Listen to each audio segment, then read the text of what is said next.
Big thanks to First Four Figures for partnering with the channel for this video. More info on their exciting new product line coming up. Hey fam, I love video games. This is not news to anyone, but I also have a particularly special place in my heart for many game franchises as a whole, and that includes every entry in them, not just the mainline ones. Spinoffs in general are such a wonderful and at times underappreciated concept within the gaming sphere, but many of them have a tendency to get a bad rap for being framed as a narrative sequel or mainline entry within their respective franchise's lineage. Among these kinds of ill-fated pseudo-spinoffs are two of my personal favorite spinoff games of all time: Banjo-Kazooie Nuts and Bolts and Starfox Adventures. Nuts and Bolts is a game I absolutely did not appreciate at launch for pretty much exactly the same reasons that everybody else did. It was marketed as the long-awaited return of the bear and bird duo after an 8-year absence. Remember when that was considered a long time for franchise dormancy?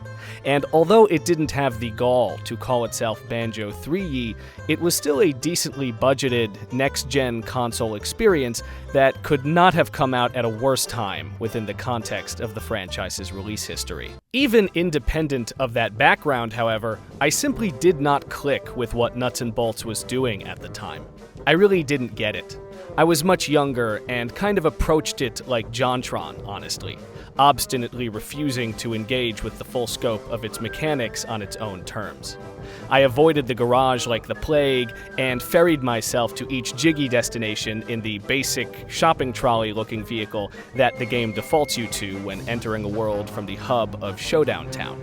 Back in 2008, I don't think I ever even made it past Nutty Acres before just getting bored and giving up on the whole thing. But a few years ago, I wrapped up a little Banjo-Kazooie and Tooie marathon, and I was just hungry for a little something more. Something within the franchise, something with those characters, with that world and atmosphere, but also something with a little bit of spectacle.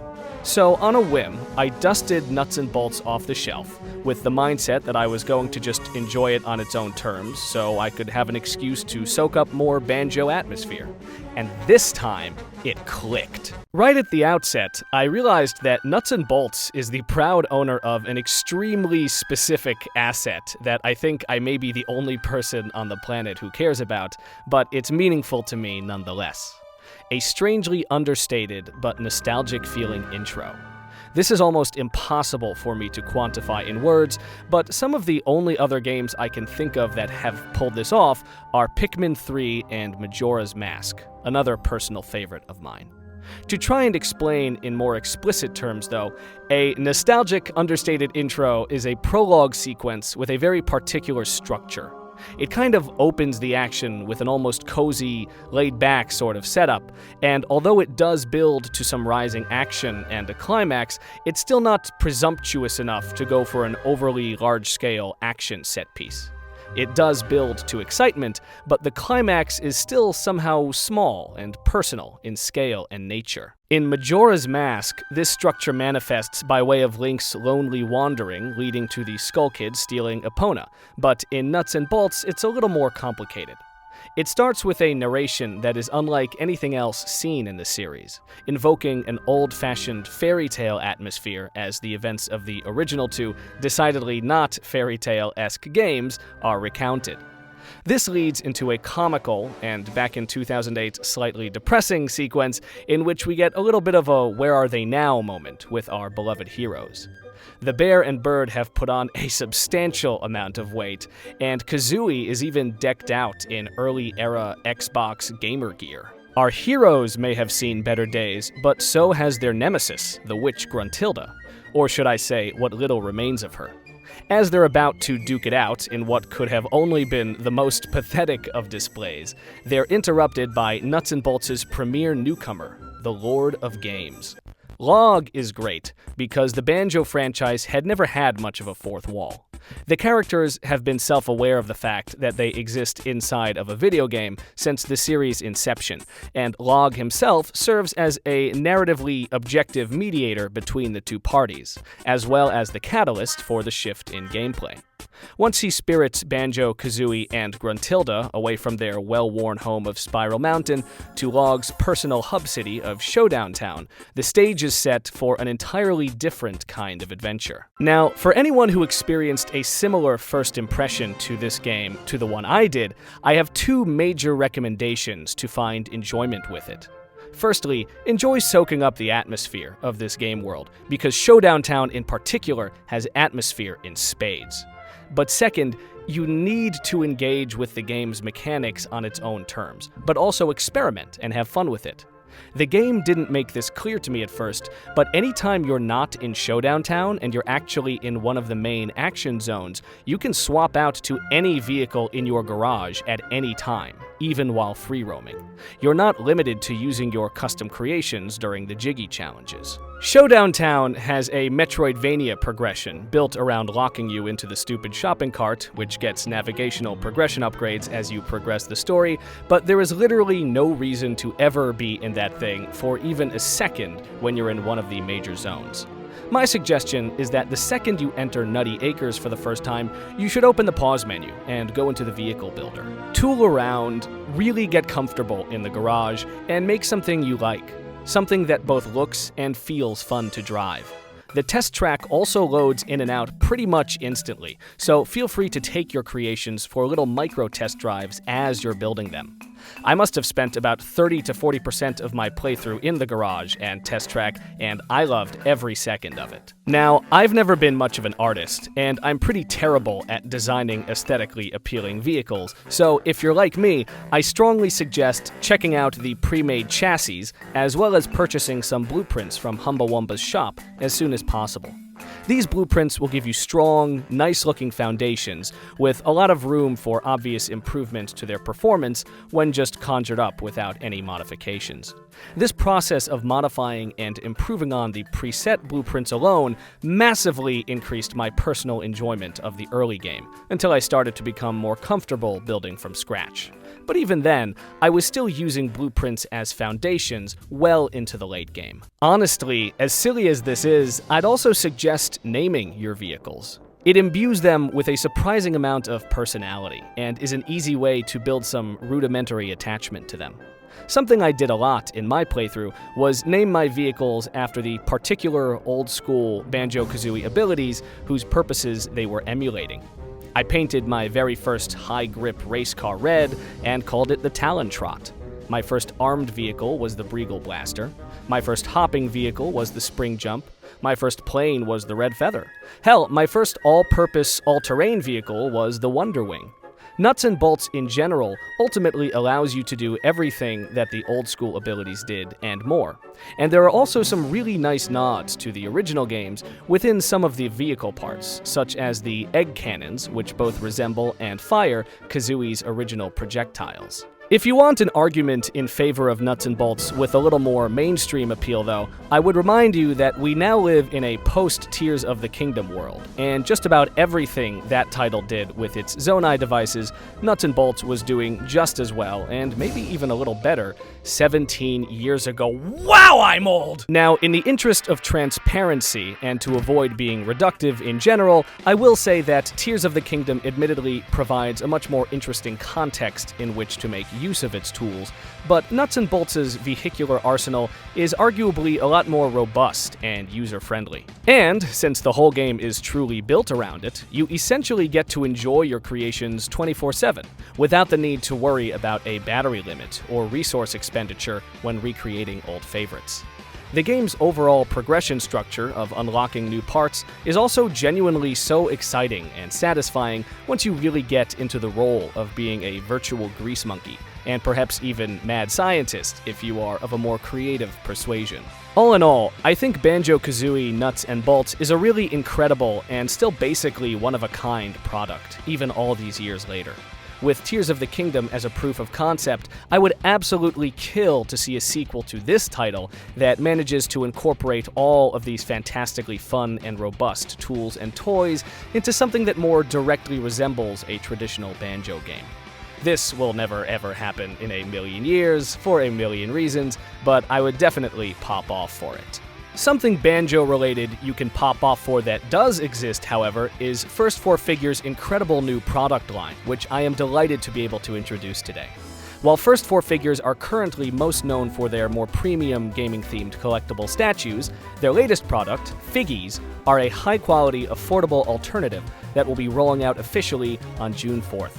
FiGGYZ themselves are magnetic collectible figures depicting characters across a broad variety of game and anime franchises in a distinctly stylized but still appealingly uniform pixel art style. While the first wave will feature franchises including Banjo Kazooie, Mega Man X, and Yu-Gi-Oh!, many more are yet to come, and I can't wait for you to see some of what I've seen so far. FiGGYZ are built with premium materials, with each one having a solid weight and feel to them. Each one also comes bundled with a reversible metal background for 2 display styles in one, a clean swappable display base, a wall-mounted magnet which allows them to be mounted to other surfaces with their backdrops, and the chance for a randomly inserted gold, silver, or bronze hidden chase variant. Every component, from FiGGYZ to backdrops, is modular and swappable as well. On top of all that, each FiGGYZ comes with a QR code which allows collectors to track their growing collection on the FiGGYZ app, which will be rolling out soon. This app will also serve as a hub for the FiGGYZverse, coming later this year with even more features. And at only $14.99 SRP, FiGGYZ offer an incredible value, containing not only the figures themselves, but the reversible art backgrounds, digital tracking, and hidden chase elements all included in the package. If you'd like to get in on the action a day early on June 3rd and help support the channel, use the promo code in the description to get 5% off your first order. Once again, big thanks to First 4 Figures and FiGGYZ for partnering with the channel. Anyway, in contrast to Nuts and Bolts, Starfox Adventures is a much simpler beast from a much simpler time. It has a very similar meta-contextual background to Nuts and Bolts, being the ostensibly mainline follow-up to Star Fox 64, a game which it barely resembles at all in terms of actual mechanics and design. However, I am an absolute sucker for Zelda-like adventure games. An absolute sucker for rich, thick world atmospheres, and an absolute sucker for sci-fi ever so slightly above high fantasy. As a result of all this, Adventures absolutely melted my pre-adolescent brain, and I still have so much nostalgic fondness for it, even to this day. Traditional game analysis channels have vivisected it to death at this point, and yes, there are clearly some foundational flaws under the hood, speaking from a raw design standpoint. But taken as a whole, I still find Adventures to be greater than the sum of its parts. It's still one of the most visually stunning games the GameCube ever received, but even beyond that, Planet Saria itself is an incredibly immersive and well-realized world for a game of its era. And Fox himself is such a fundamentally appealing protagonist that it's honestly always seemed completely natural to me to want to take him out of the cockpit and explore his world on foot with him, at least on occasion.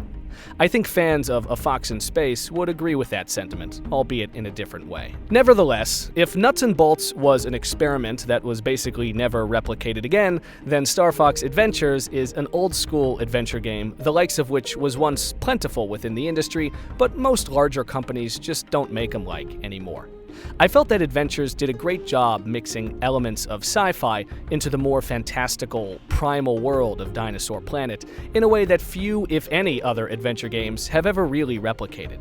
The Switch Zelda duology did incorporate sci-fi elements, but that spacefaring, Star Wars-esque vibe and aesthetic were not a part of it the way they are with Adventures. Between the look and feel of the sharp-claw dropships, set pieces such as the jet-propelled motorbikes, the occasional industrial environments and plasma-spouting weapon installations, and obviously the Great Fox and the Arwing, Adventures has always felt like a bit of a marriage between The Legend of Zelda and a true spacefaring sort of experience that I've also never really seen replicated anywhere since. I also think Crystal's versatile and magically infused staff was a phenomenal way to set Fox apart from Link and his trusty sword, and the partner mechanics of Prince Tricky gave the experience a cozier and less isolating feel, which just doesn't seem to be as common in single-player games of this era.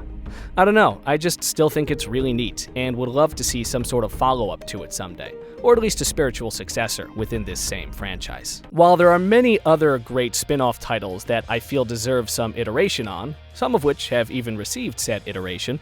Most of these titles were either smaller in scale or better received due to less tone-deaf marketing. Federation Force released around the same time as Triforce Heroes, but received a much more vicious reception than the latter because Metroid had been long dormant and Zelda had not. I don't think anyone went on an angry rant over the existence of the Luigi's Mansion arcade game because it was very clearly just a fun little piece of side product. And the Resident Evil Chronicles games were both taken in stride at launch because Resident Evil was still fairly active, and those titles wore what they were on their sleeves. Nuts and Bolts and Starfox Adventures will probably never fully be able to shake off their stigmas of being the wrong game at the wrong time, with arguably even the wrong title, but I'm actually glad that they exist within their respective series canons, because I'm not only attached to the games themselves. I do like the characters, I like their worlds, I like their atmospheres and vibes, and really I just like the overall gestalt of what their franchises bring to the table. Fans have a tendency to malign games which slap a known IP onto an otherwise ill-fitting product, but honestly, I've always been kind of a fan of it, hot take or not. I admittedly probably would never have played Nuts and Bolts if it didn't have a place in Banjo's pantheon, but I am incredibly glad I did. I may never have ended up even hearing about Starfox Adventures had Dinosaur Planet not been rebranded at the final hour, but I genuinely think that the integration of Star Fox characters and elements, even if somewhat haphazard, did elevate the experience for me. I just think it's okay for franchises to branch out a bit more under the right circumstances, because we end up with real gems just as often as the less favorable experiences. And I think it's okay to like a series for more than just the raw game design at some point. I don't think that needs to be stigmatized. There are many ways and reasons to enjoy something, and the more elements you find yourself attached to, the more enjoyment you can wring out of those things. And trust me, it's a lot more fun to enjoy things than it is to hate on them. Thanks for watching. And if you enjoyed the video, please remember to drop a like and hit that subscribe button, as well as check out that promo code for a discount on your first FiGGYZ purchase, if you'd like to both support the channel and get your hands on some high-quality gaming swag. And let me know in the comments if you have any spin-off games which you'd like to see iterated on someday, whether or not it's at all realistic, or would be a popular pick. I say this all the time, but it's true. I make these videos to have a discussion, and I actually do engage with my audience. Alright, peace out, homies.